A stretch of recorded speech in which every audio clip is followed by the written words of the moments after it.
High বন্ধুরা, welcome to my channel Rezina কিচেনে তোমাদের স্বাগত। আজকে আবারও আমি আপনাদের সামনে একটা নতুন রেসিপি নিয়ে চলে এসেছি। আজকে আমি আলুর পকোড়া তৈরি করব। তার জন্য আমি আলু 3-4টে আলু আমি গ্রেটার করে নিয়েছি। দেখুন, এভাবে গ্রেটার করে নিতে হবে। আলুটাকে আমি ভালো করে ধুয়ে নেব জল দিয়ে। আমি গোটা আলুটা ধুয়ে নিই, গ্রেটার করার পর আলুটা ধুয়ে নেব। কারণটা হচ্ছে আলুর মধ্যে যে জলটা থাকে সেটা যেন বেরিয়ে যায়। আমি এরকম চিপে চিপে হাত দিয়ে চিপে চিপে জলটা বের করে নেব। আমি বেশ কয়েকটা ধোয়া এখানে আলুটা দিয়েছি, কেননা আলুর মধ্যে ভীষণ নোংরা থাকে। সেই মাটিটাকে বের করার জন্য আমি আলুটা ভালো করে ধুয়ে নিয়েছি। দেখুন, আমি এমনভাবে গ্রেটার করেছি আলুটাকে, এমনভাবে যে এটা আলু ভাজা যেরকম আমরা চুকি চুকি করে কাটি সেরকমই কিন্তু লাগছে, কিন্তু অবশ্যই এভাবে গ্রেটার করে নিতে হবে। আলুর যে দানাগুলো আছে সেগুলো কিন্তু পকোড়ার মধ্যে গোটা গোটা ভাব থাকবে। আমি একটা গামলা নিয়েছি, গামলার মধ্যে আলুগুলো দিয়ে দেব।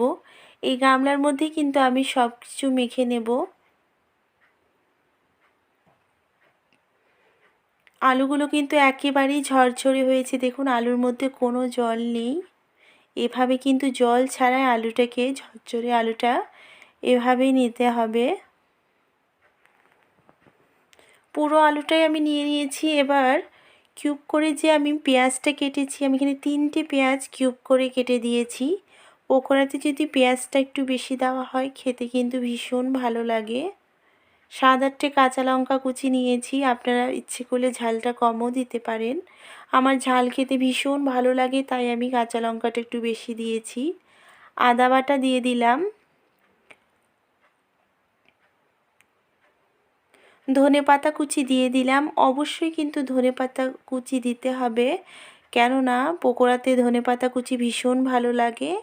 আমি এখানে ময়দা 3 চামচের মতো অ্যাড করছি। কর্নফ্লাওয়ার দিয়ে দিচ্ছি আমি 3 চামচের মতো। আপনাদের হাতের কাছে যদি কর্নফ্লাওয়ার না থাকে আপনারা কিন্তু চালের গুঁড়ো ইউজ করতে পারেন, তবে কর্নফ্লাওয়ার দিলে বেশি ভালো হবে। চেষ্টা করবেন কর্নফ্লাওয়ার দেওয়ার জন্য।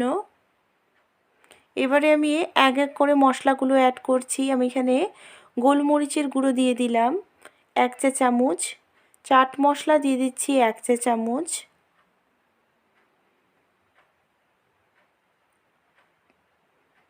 গোলমরিচের গুঁড়ো চাট মশলা দিলে কিন্তু পকোড়াটা ভীষণ টেস্টি হবে, অবশ্যই দেওয়ার চেষ্টা করবেন।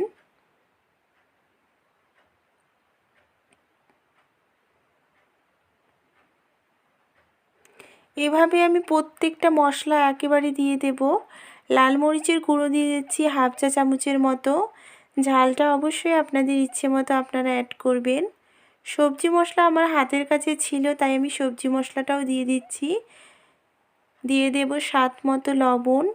লবণটা কিন্তু অবশ্যই ঠিকঠাক করে দিতে হবে, কম বেশি যাতে না হয়, কেননা এটা কম বেশি হয়ে গেলে কিন্তু পকোড়াটা খেতে ভালো লাগবে না। এজন্য অবশ্যই এটাকে একটু ঠিকঠাক করে দেওয়ার চেষ্টা করবেন। এবারে আমি সব কিছু দেওয়ার পর এটাকে ভালো করে মেখে নেব। অবশ্যই খেয়াল রাখবেন এটা কিন্তু মাখার উপরে পকোড়াটার টেস্টটা নির্ভর করছে। দেখুন, এরকম আলতো হাতে কিন্তু নাড়তে হবে পকোড়াটা, কেননা পকোড়াটাতে যদি আপনারা এই আলুটা চেপে চেপে মেখে নেন তাহলে কিন্তু আলুগুলো ভেঙে যাবে। তারপরে কিন্তু দেখতে যেমন ভালো লাগবে না, খেতেও ভালো লাগবে না। এই জন্য এটা আলতো হাতে ভালো করে মেখে নেবেন। আলুর মধ্যে যদি মশলাগুলো ঢুকে যায় সেই জন্য এভাবে আলতো হাতে মেখে নিতে হবে। গ্যাস ওভেনে আমি কড়াই বসিয়ে দিয়েছি, এখানে রিফাইন তেল গরম হতে দিয়েছি। তেলটাকে কিছুক্ষণ গরম হতে নেব।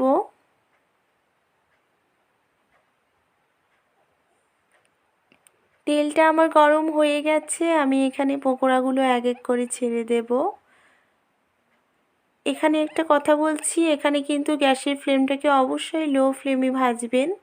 হাই ফ্লেমে ভাজতে গেলে কিন্তু আপনার পকোড়াটা পোড়া লেগে যাবে আর ভিতরে কাঁচা ভাবটা থেকেই যাবে। এই জন্য অবশ্যই এটাকে লো ফ্লেমে ভাজবেন, ভিতর থেকে সেদ্ধ হয়ে আসবে আর পকোড়াটা মুচমুচে কুরকুরে হবে। এর জন্য এটাকে লো ফ্লেমে অবশ্যই ভাজবেন। আমি একটা একটা করে পকোড়া এর মধ্যে তেলের মধ্যে ছেড়ে দিচ্ছি।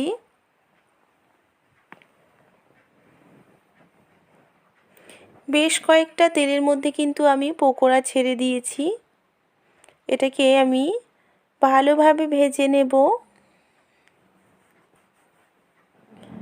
তেলটা কিন্তু খুব একটা গরম না হতে কিন্তু পকোড়াগুলো দেবেন, তাহলে কিন্তু পকোড়াগুলো ভিতর থেকে সেদ্ধ হয়ে আসবে। একটা একটা করে উল্টে পাল্টে আমি পকোড়াগুলো দিয়ে দিচ্ছি। দেখুন, এইভাবে কিন্তু উল্টে পাল্টে দিতে হবে। দেখতে যেমন সুন্দর লাগছে, খেতেও কিন্তু ভীষণ ভালো লাগবে। এরকম পকোড়া দিয়ে কিন্তু চা কফি আপনারা খেতে পারেন, খুব ভালো লাগবে। বিকেলের নাস্তাতেও খেতে পারেন। বাচ্চারা কিন্তু এরকম পকোড়া খেতে ভীষণ ভালোবাসে। আপনারা কম ঝাল দিয়ে কিন্তু ঝটপট একটা সহজ পদ্ধতিতে এই পকোড়াটা তৈরি করে দিতে পারবেন। পকোড়াগুলো কিন্তু আমার ভাজা হয়ে গেছে। আমি একটা চালনির সাহায্যে তেল ঝরিয়ে নিচ্ছি। দেখুন, দেখতে খুবই ভালো লাগছে। ভালো লাগার সাথে সাথে কিন্তু এটা খেতেও খুব সুস্বাদু হবে। আমি একটা বোল সেটে তুলে নিচ্ছি পকোড়াগুলোকে। এভাবে লাল লাল করে কিন্তু ভেজে নিতে হবে প্রত্যেকটায়।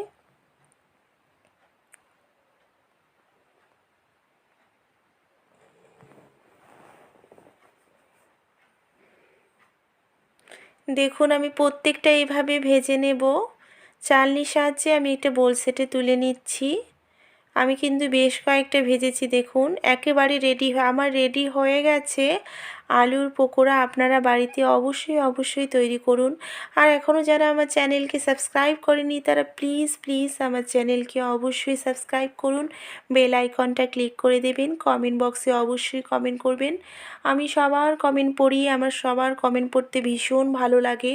আপনাদের যদি আবারও নতুন কোনো রেসিপি পেতে চান তাহলে কমেন্ট বক্সে আমাকে জানিয়েবেন। আমি করার চেষ্টা করব, নতুন রেসিপিগুলো বানানোর চেষ্টা করব। এগুলো কিন্তু চা কফির সঙ্গে এই পকোড়াগুলো খেতে ভীষণ ভালো লাগবে। আমার ভিডিওগুলো দেখার জন্য আপনাদেরকে অনেক